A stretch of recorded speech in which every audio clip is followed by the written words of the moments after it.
Joshua chapter 15 now. I want to start with the last three verses of Joshua chapter 14, just to remember where we are. Joshua 14, verse 11. This is Joshua speaking. And in Joshua chapter 15, it's Caleb. In Joshua chapter 15, Caleb is in the news again. Caleb and his daughter this time. But Joshua 14:11 says, I'm still as strong today as I was in the day Moses sent me. As my strength was then, so my strength is now, for war and for going out and coming in. Now then, give me this hill country about which the Lord spoke on that day. For you heard on that day that Anakim were there, the giants. And you heard on that day that they had great fortified cities. So Caleb is asking for his inheritance in the land. He says, perhaps Yahweh will be with me and I will drive them out as the Lord has spoken. And Joshua's response to his old friend Caleb, his faithful friend Caleb, after 45 years had gone by together, the only two men of their generation that were living, Joshua blessed him and gave Hebron to Caleb, the son of Jephunneh, for an inheritance. So remember what we're talking about here. We're talking about Israel finally having been given the land of Canaan by God. They've gone in behind Joshua. They've fought these major battles that the Bible calls the conquests of Joshua. The Israeli army, the Jewish army, was united, all 12 tribes, as one man. And they went across the Jordan River to Jericho and Ai and Bethel and all these other towns. They went throughout the south after that. After they conquered the south, they went north and they conquered the major cities of the north.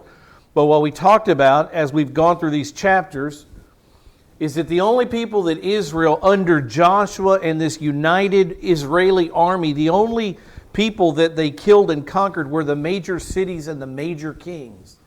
There were still thousands upon thousands upon thousands of people living in the land that were pagan, that were Canaanite, that were Gentile, ungodly, false God-worshiping people, that these certain tribes behind their tribal leaders were to go in and conquer. So that's what we see here when Caleb comes forth. Look down here. Well, I've got it right here.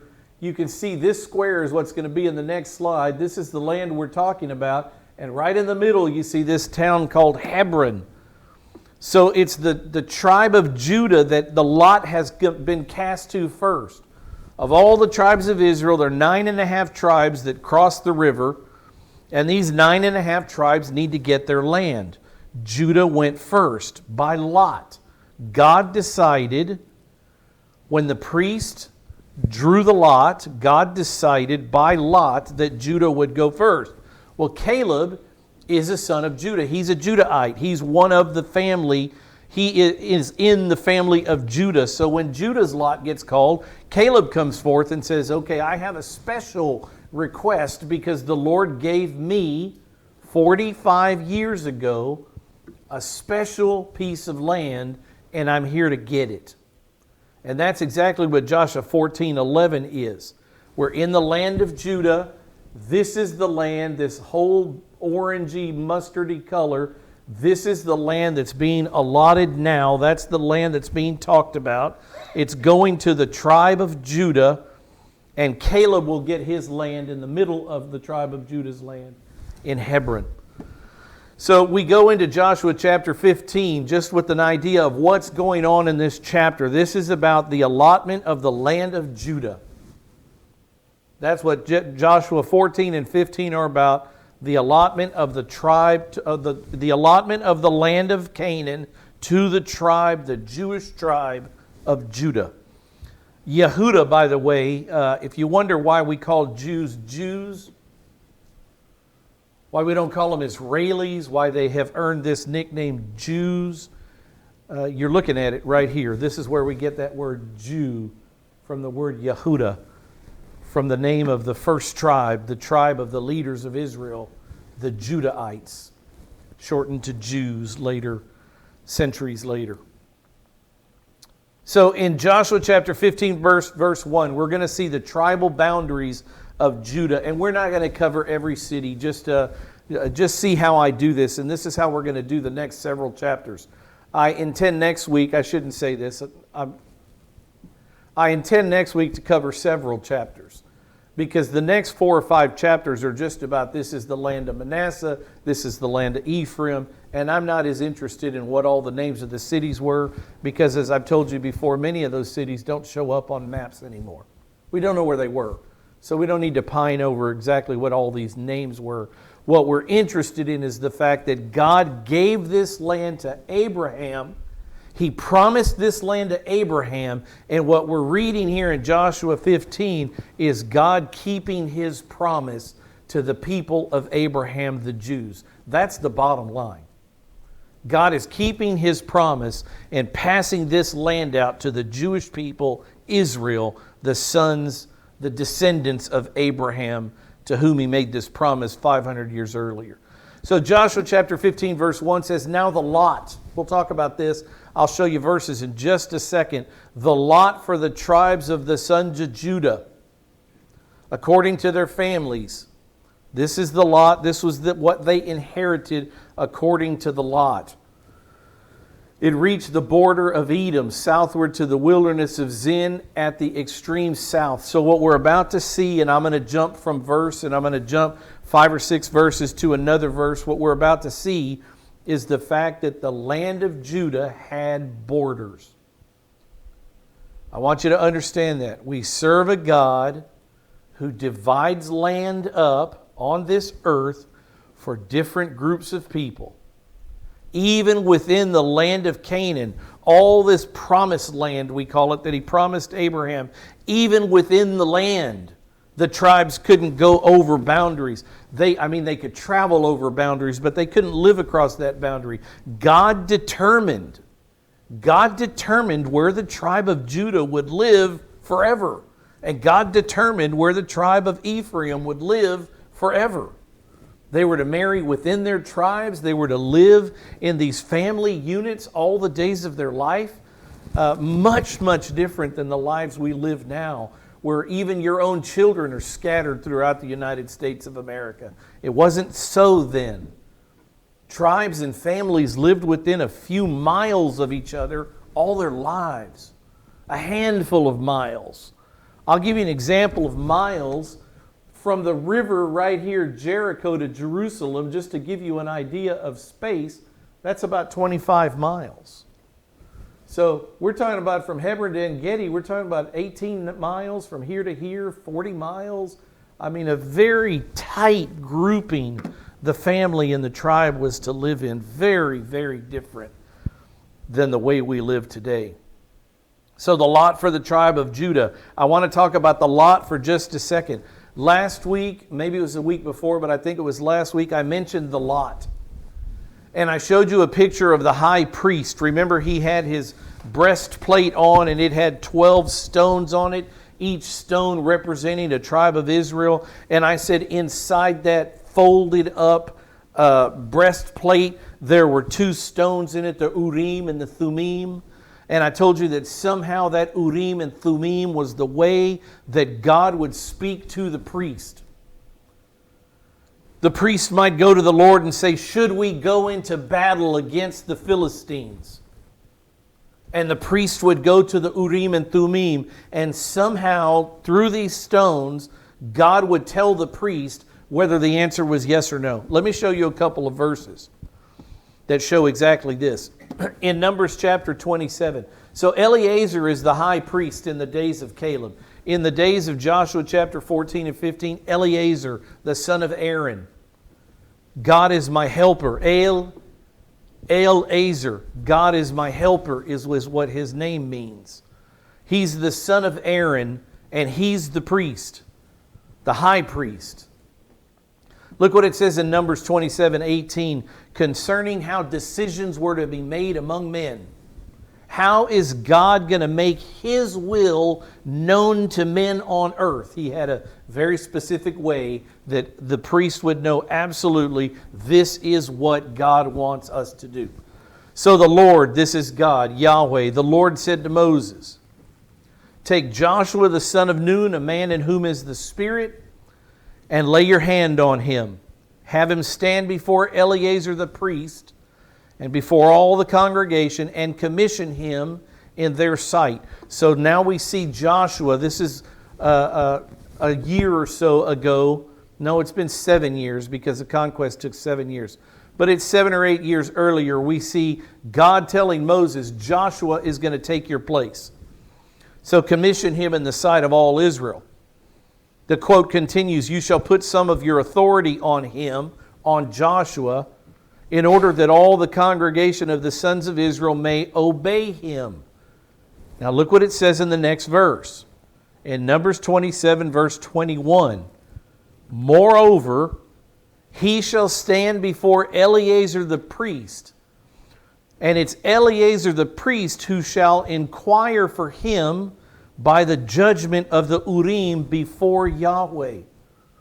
So if Joshua had a question of God, a direct question, should we go fight in Jericho? How should we fight in Ai? Should we attack the men of Bethel? Joshua was to go to the priest, and the priest was going to ask his question of God. Remember, the priest is the mediator between God and man. The priest is even the mediator between the king, if you will, the leader of Israel, not the king, but the head administrative leader of Israel. Joshua was being told what to do by the priest, because it's the priest who got word from God directly. So Eleazar the priest will ask for Joshua. He will ask God things for Joshua, and God will answer through this Urim, U-R-I-M, that he had in his breastplate behind those 12 stones. So it says, he shall stand before Eleazar the priest, who shall inquire for him by the judgment of the Urim before the Lord. At his command they shall go out, and at his command they shall come in. Who's the his? Joshua or Eleazar the priest? And who commanded the army ultimately? God did, through the priest, giving word to Joshua that it's okay for the army to go out. The his command here is the priest, Eleazar. Eleazar got word directly from Yahweh through this Urim and Thummim, this casting of the lot, the Old Testament calls it. And it was the priest who would give word back to Joshua, God, thus saith the Lord, right? Like all the other prophets did. At his command, at Eleazar's command, the priests, they shall go out. That means go out to make war. And at his command they shall come in, because the war is over, come back home. Both he and the sons of Israel with him, even all the congregation. So the priest was the top dog. The priest was the one who was the mediator between God and man. It was the priest who had the Urim and the Thummim through which God gave. And we're not exactly sure how. There's all kinds of theories of how God used these stones. Whether they lit up, whether they got hot, only God knows, and only the high priest know, because they experienced it. So there you have a little more information about the lot, how the lot was cast, why Judah's name came first. It was all directed by God, and Eleazar got the instruction from God through the Urim and the Thummim, these two stones, and then he would give command, Judah goes first. And so who would Joshua bring forth? The sons of Judah. The priest was leading this show. God was leading it through the priest. So, verse 2, I just want to show you these words border. These words that come out, border. Even each individual tribe, again, even each tribe had borders, definite borders. There's a lot said in the Bible about moving a boundary line. In my neighborhood, in my backyard and in my front yard, I know exactly where my property stakes are. I know exactly where they are, little pieces of rebar jammed into the ground. I know exactly where my boundary lies.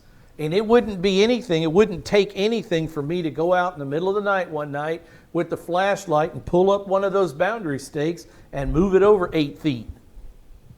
There's a lot said in the Bible about moving boundaries. How much of an abomination it is to the Lord to take even an inch of ground that He didn't give.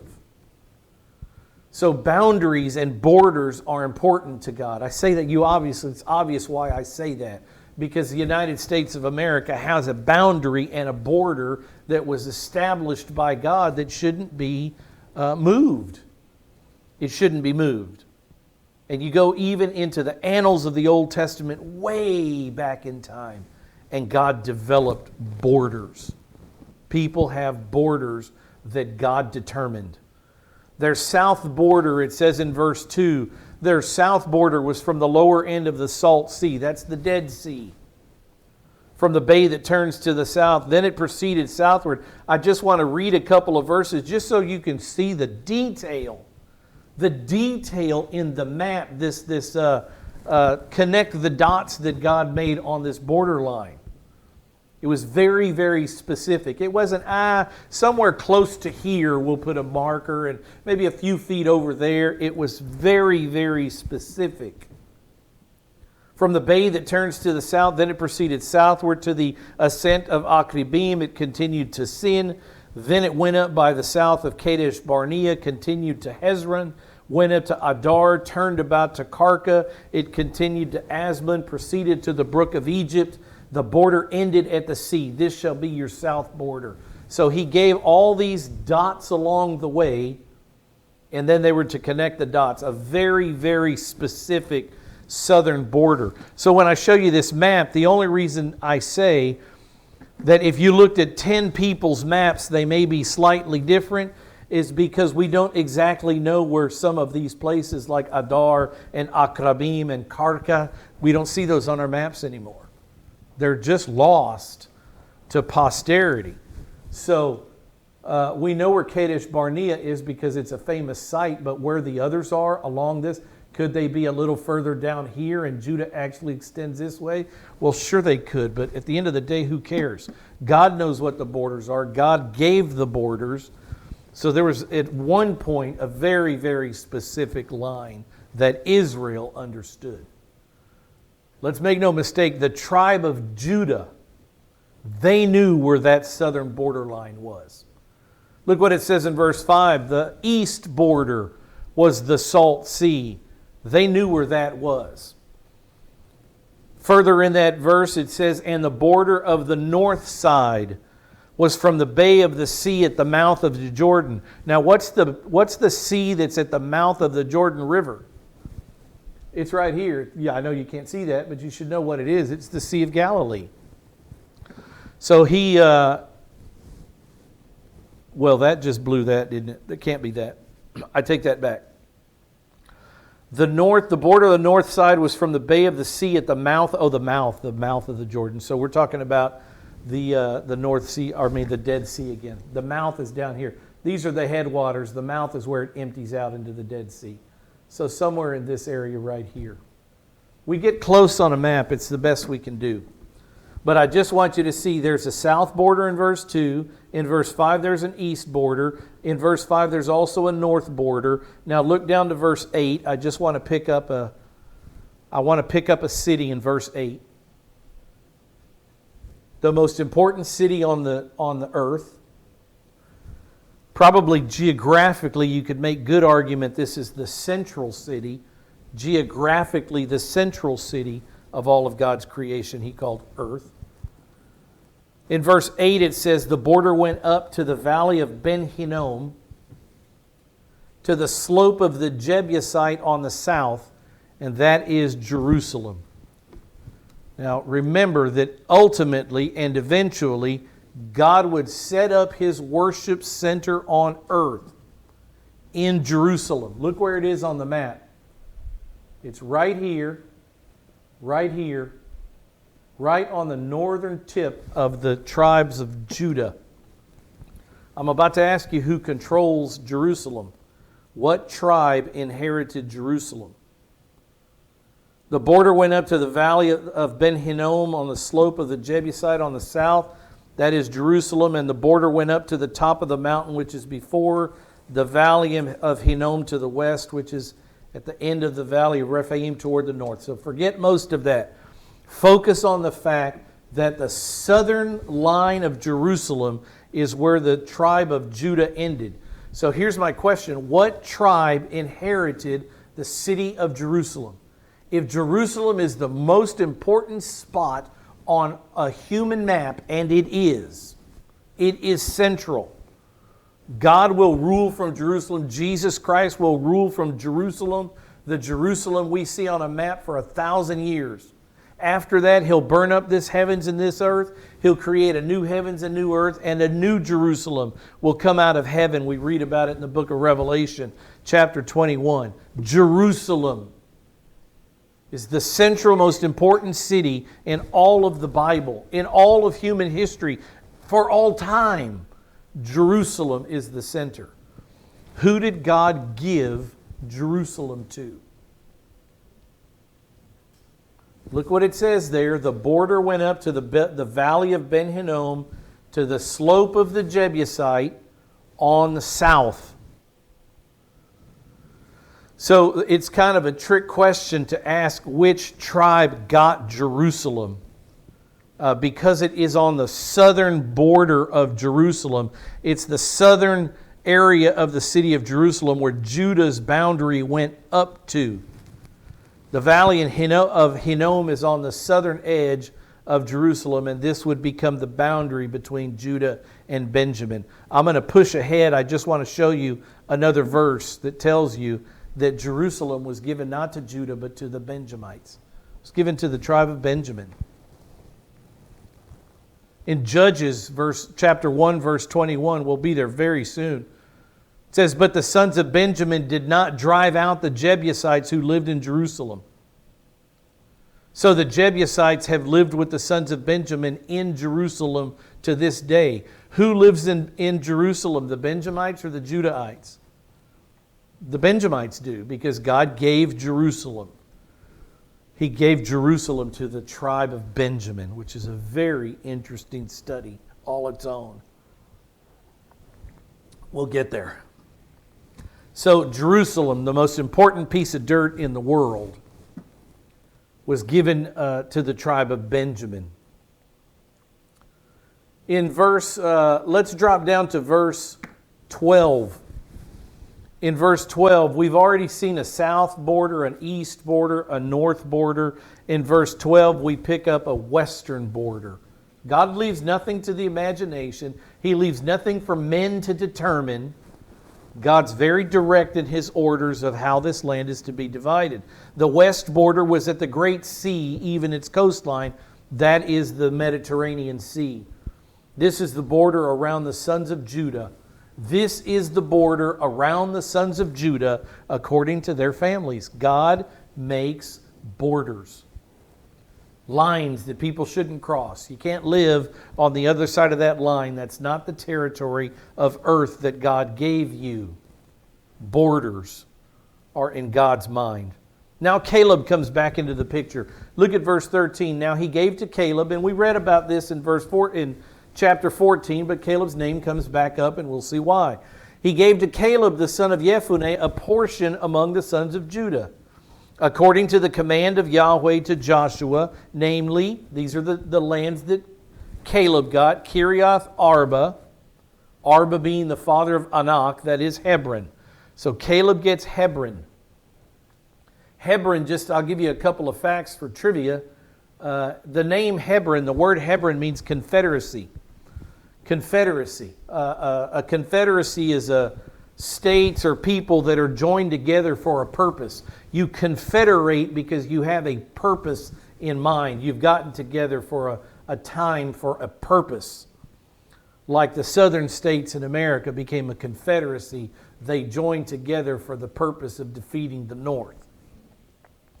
There was a purpose. So it also, Hebron, just for you geography buffs, is the highest site in the tribe of Benjamin. Of all the land that God gave, in the tribe of Judah. Of all the land that God gave Judah, the highest point is Hebron. You know how high it is? You'd think in the many, many thousands of feet. I mean, we've got Mount McKinley and Mount Rainier, these 14,000-foot mountains, 3,000 feet. 3,000 feet in elevation, 3,000 feet above sea level is Hebron.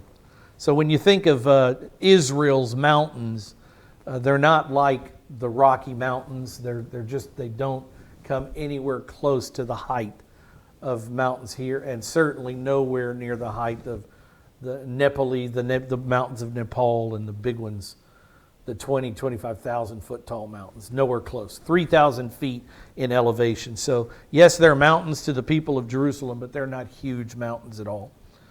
So Caleb comes forth. In verse 14, Caleb drove out from there. So Caleb is given this land that once was called Kiriath Arba, where the giant named Arba lived, and Caleb gets the land. And what does he do when he gets there? But he drives out from there the 3 sons of Anak. And it names these 3 sons, Sheshai, Ahiman, and Talmai, the children of Anak. So these 3 men were giants. And 85-year-old Caleb goes in there and defeats the people that the 10 spies were terrified of. Remember, it was the giants that the spies were mostly terrified of, and their fortified cities. And here's this old man Caleb who goes in there and defeats the giants by name. I love that God gave the names of the giants, because they were really there, and Caleb really destroyed them. But not only did he defeat the giants, look what it says in verse 15. He rolls over the giants because God gave him the power to do that. And then he goes to expand his territory a little bit within the land of Judah. So this is okay. But look what he does in verse 15. Then he went up from there, from the land of the giants, and he went against the inhabitants of Debir. Now the name of Debir formerly was Kiriath Sefer. And Caleb said, so he's going against this new territory. He's already won his mountaintop. Hebron, 3,000 feet. He's already secured victory there. And he goes to the nearby town and says, I want that. I'm going to take it too. And so he gives a challenge here to the people around him and his family. He says, the one who attacks Kiriath Sefer and captures it, I will give Achsah, my daughter, as a wife. So Caleb is looking to expand his family and his family's territory here. And so he gives a challenge. If anyone will attack this city, you're going to win my daughter. And in verse 17, this is an interesting verse. It says, Othniel, the son of Kenaz, the brother of Caleb, captured it. So what does he get? He gets Caleb's daughter. He gave him, so Caleb gave Othniel, Achsah, his daughter, as a wife. So I don't want to belabor this, but I want to ask the question and show you a slide just very quickly. Who is the brother of Caleb? Is it Othniel or is it Kenaz? I'm asking this because Caleb is an 80-year-old, 85 or so year old man. And he has a daughter, obviously younger than him, who he's going to give to another man in marriage. This is only important to me because Othniel's name comes up in history again. If Othniel's name never came up, who cares? Let's move on. But this is worth talking about just for a minute. Who is the son of or the brother of Caleb? Look how it's written. It says Othniel, the son of Kenaz, the brother of Caleb. So which of them is the brother of Caleb? Is it Othniel? Is Othniel the son of Kenaz? Look at this little graphic here. Maybe it'll help you see what I'm thinking through. Is Othniel the son of Kenaz and also the brother of Caleb? Is it using 2 things to describe Othniel, or is Kenaz the brother of Caleb? And the way the Hebrew is formed here, the way it's constructed, it could mean either one. It could go either way. But I think it's important because Othniel is the first judge of Israel. When you get into the book of Judges and Israel goes into idolatry and God brings punishment on them, He brings another people in, Gentiles, to crush Israel. This will happen very soon, by the way, that Israel will be in full-fledged idolatry, worshiping the false gods of the Canaanites. It's this man, Othniel, who will marry Caleb's daughter. It's this man that God raises up to be the first judge or deliverer of Israel. So it's an important question to ask. Who is Caleb's brother? Is it Kenaz? And then Othniel then is Caleb's nephew, a much younger man? Or could Othniel be the brother of Caleb, who would be an old man? Judges 1:18. Oh, wait, that's not right. Judges 3:9. Look at this. I just want to push forward into the Judges to show you Othniel's name comes up again. I believe that Othniel is Caleb's nephew. Second generation, a generation lower than Caleb, not an 85-year-old man. A virile man, younger, stronger than Caleb, was able to defeat the armies that come against Israel in the years that come. In Judges 3:9, here's where we see his name. Judges 3:9, when the sons of Israel cried to the Lord raised up a deliverer for the sons of Israel to deliver them. Now this was battle. This man that God raised up would fight war for Israel. And what was his name? Othniel, the son of Kenaz, Caleb's younger brother. So I see Kenaz as Caleb's younger brother. Othniel was Kenaz's son, Caleb's nephew. Younger man, stronger man, able to lead in military conquest a few years down the road. You may think that's important. You may think it's not. Let's move on. Verse 18. So we have, Caleb has made this promise. If a man goes forth to attack this city, Kiriath Sefer, I'll give him my daughter. We see that Othniel is the one that does it. He comes forth. So Othniel takes the daughter of Caleb as a wife. But they're not done. Look what it says in verse 18. It came about that when Othniel, Achsah the daughter. When Achsah, Caleb's daughter, came to him, she persuaded him to ask her father for a field. So Caleb's daughter goes to her husband. And she says, I want an inheritance from my father. Go ask him for some land. For us, that will always be ours. And so she alighted from the donkey, and Caleb said to her, I'm sorry, I'm not thinking right. It's the husband. It came about that when she came to him, she persuaded him to ask her father for a field. So she asked the husband to ask her father for a field.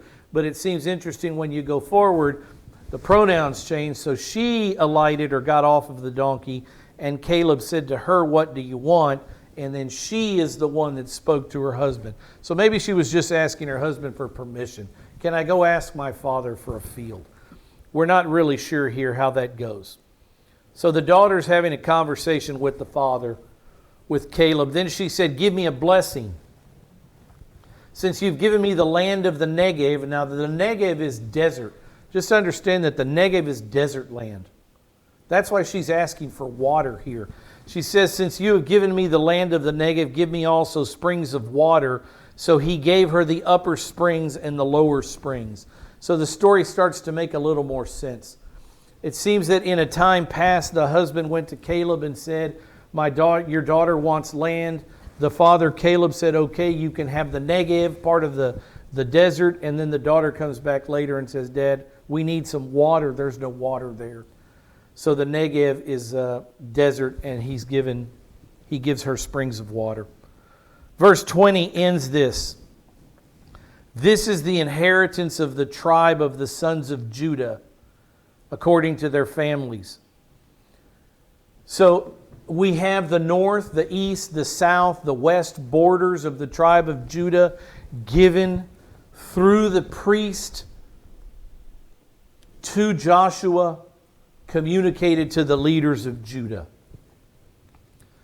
So the inheritance of the tribes of Judah is understood by what Joshua chapter 15 says. And in verse 21, he goes from the regions to the very specific cities that Judah is to take over. In verse 21 it says, now the cities at the extremity of the tribe of the sons of Judah toward the border of Edom in the south, and it starts naming these cities. I just want to name a couple of them because, like I said, most of these we don't even know where they are. At least many of them. But in verse 47, if you'll drop your eyes down to verse 47, this is important because this territory is in the news today. The tribe of Judah inherited a piece of land that's in the news all the time. Verse 40 says, Ashdod, its towns and its villages, Gaza. Have you heard of the Gaza Strip? Gaza, its towns and its villages, as far as the brook of Egypt and the Great Sea, even its coastline.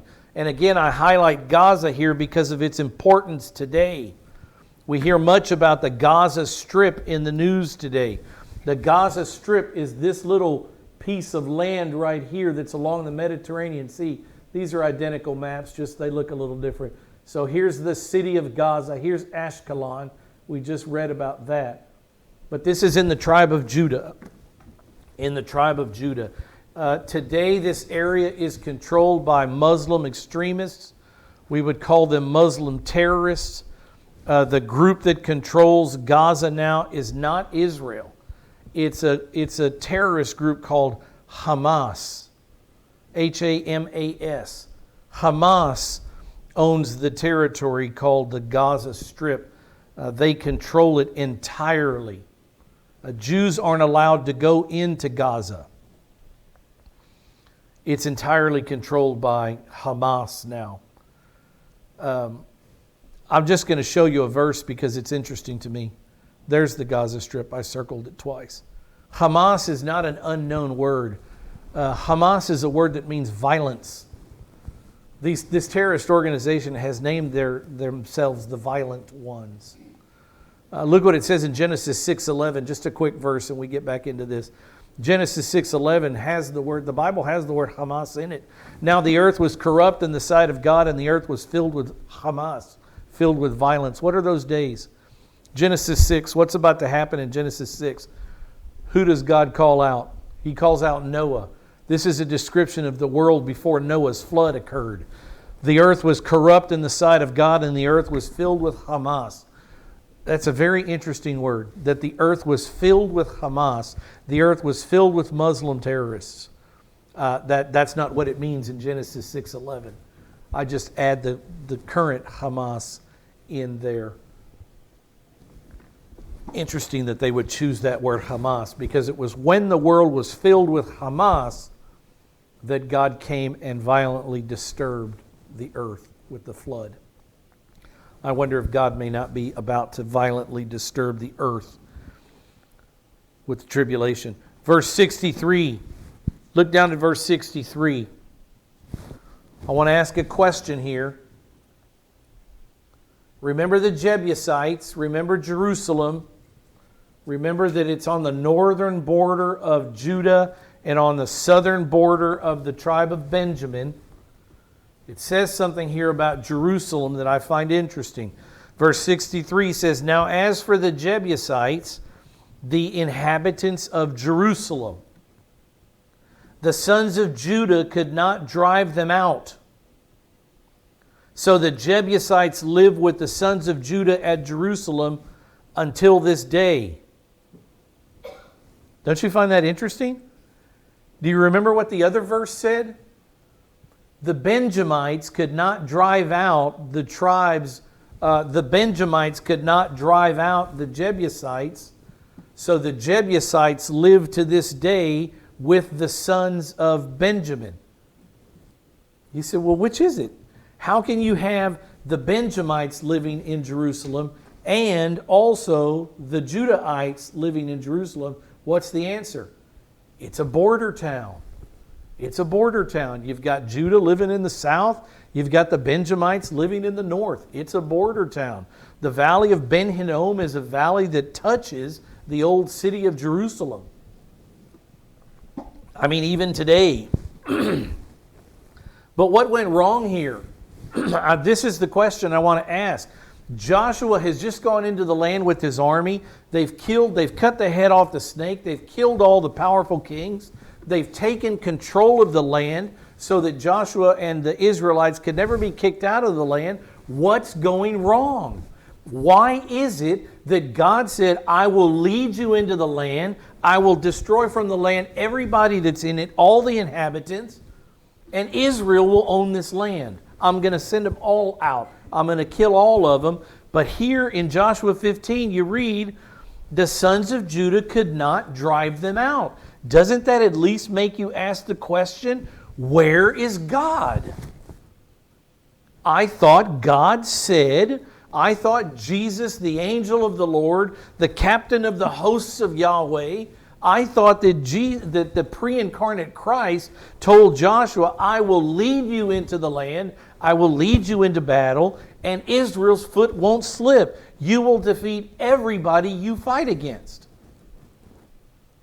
But here we see the sons of Judah could not drive them out. So the Jebusites live with the sons of Judah at Jerusalem until this day. Why couldn't the Jebusites be kicked out, be killed? Remember, God said, kill everything that breathes, man, woman, and child. Why are the Jebusites not killed? Was the city too fortified?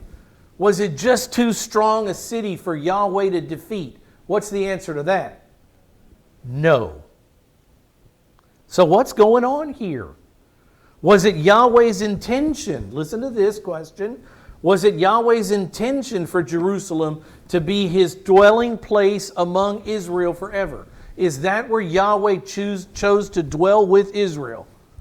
Yes. So why would Yahweh not allow the Jebusites to be destroyed? These ungodly, pagan, false god worshiping people. Why didn't He cleanse Jerusalem? What's the obvious answer? Even if you don't know where to find it in the Bible, what's the problem? Who's the problem? Israel or God? Israel. Even if you don't know where, even if you don't know how to track it down, when you get to verse 63 in Joshua chapter 15, red flags ought to be going off in your head all over. Sirens should be going off. Wait just a minute. How is it that the sons of Judah failed at killing everything that breathed when that's what God wanted them to do? It's because the sons of Judah failed, not God. I want to show you a couple of verses. Look what happens very soon in history. Judges is the very next book. It happens in a very short amount of years from the days of Joshua 15. And look what it says. Then the sons of Judah fought against Jerusalem. They captured it. We'll read in the book of Judges that the sons of Judah and Simeon, they band together as one army.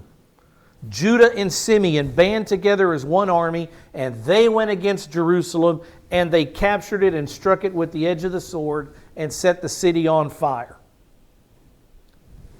Now, if you go down a few more verses, in Judges 1:21,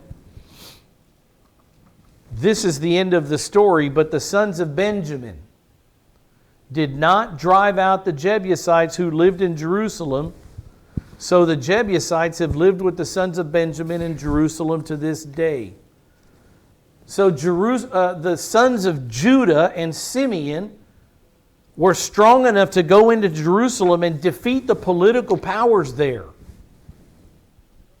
They conquered the city, but they didn't kill everything in it that breathed. Again, they cut off the head of the snake. The Benjamites came in, and the Benjamites who inherited the bulk of the city of Jerusalem, according to Judges chapter 1, verse 21, they couldn't drive out the Jebusites.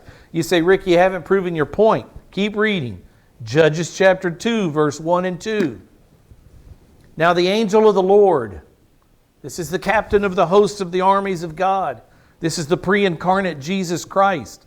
This is the one who met with Joshua and said, I'll lead you into battle, into the promised land.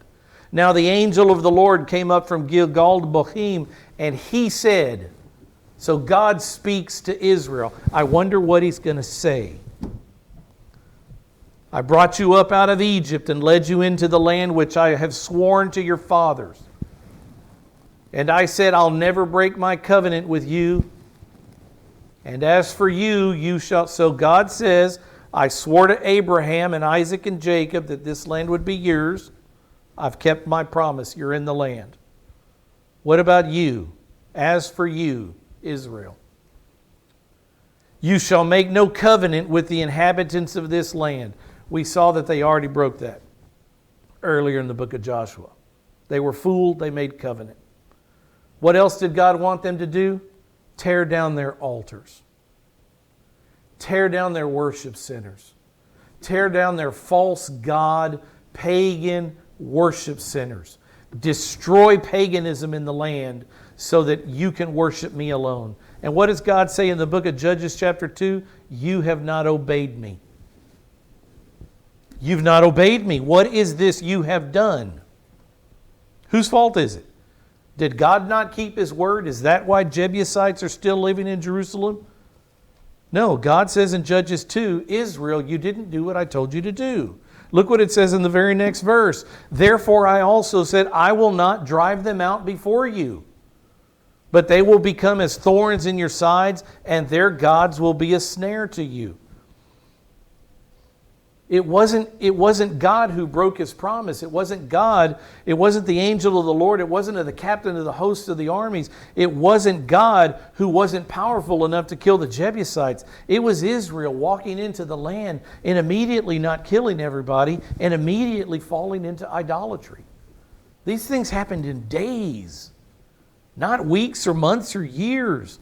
Israel's fall, their slide into idolatry, was immediate. And so God says, I'm not going to drive them out before you. Why are there Jebusites in the land? Because of the pagans in Israel who wanted to, or the people in Israel who wanted to worship the false gods like the pagans.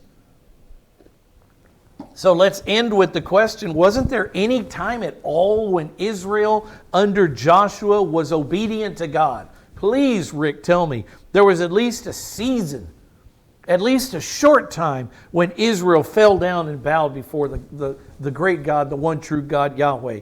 And I'll tell you the answer to that is yes. It was a very short time. I mean, it was a season. A very short time. In Judges, the very same chapter, a couple of verses down, Judges chapter 2, verse 7 and 8, it says, the people served Yahweh. And if you could stop there and put a period, you say, oh, thank God they're doing it. They're worshiping Yahweh, but you can't stop there. You got to let the Bible say, you got to let the Lord say what He's got to tell us in the Bible, and this is what He says. The people, that's Israel. The people served Yahweh all the days of Joshua and all the days of the elders who survived Joshua, who had seen all the great work of Yahweh which He had done for Israel. But what happens to every man on this earth? They die. Joshua the son of Nun, the servant of Yahweh, died at the age of 110. During the days of Joshua, when strong leadership, spiritual leadership, when a man named Joshua who said, you choose between all the gods of the paganites and Yahweh whom you will serve, but as for me and my family, we will serve Yahweh. When that strong leader died, Israel died. All the days of Joshua, they worshiped God. All the days of the elders who survived Joshua, they worshiped God. 2 verses down, Judges chapter 2, verse 10. All that generation also were gathered to their fathers, and there arose after another generation who did not know Yahweh, nor the work which He had done for Israel. Now you think, well, they didn't know Him. They didn't have a choice. God didn't make Himself known to them. That's not what that word means. That word means they didn't acknowledge Him as God. They didn't acknowledge that Yahweh was the one and only true God of the universe. They didn't acknowledge that He was the Creator who brought them out of Egypt with an outstretched arm. They didn't acknowledge Yahweh for who He was. Of course they knew who He was. They didn't acknowledge Him as God. So their problem was not ignorance. It's not that they didn't know Yahweh. Their problem was a refusal to worship Yahweh as the one and only eternal God. And so God immediately starts letting people live in the land. What did it say? I'm not going to drive them out before you. And that's why in the city of Jerusalem, you had Jebusites living until later, finally, in the days of King David, he will conquer the Jebusites and take Jerusalem for Israel.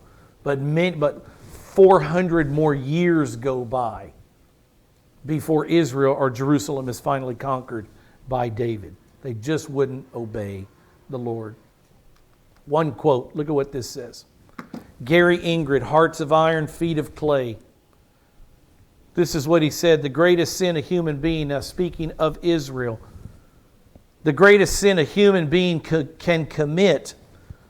We always have a list, don't we, of just sins that God wouldn't pardon.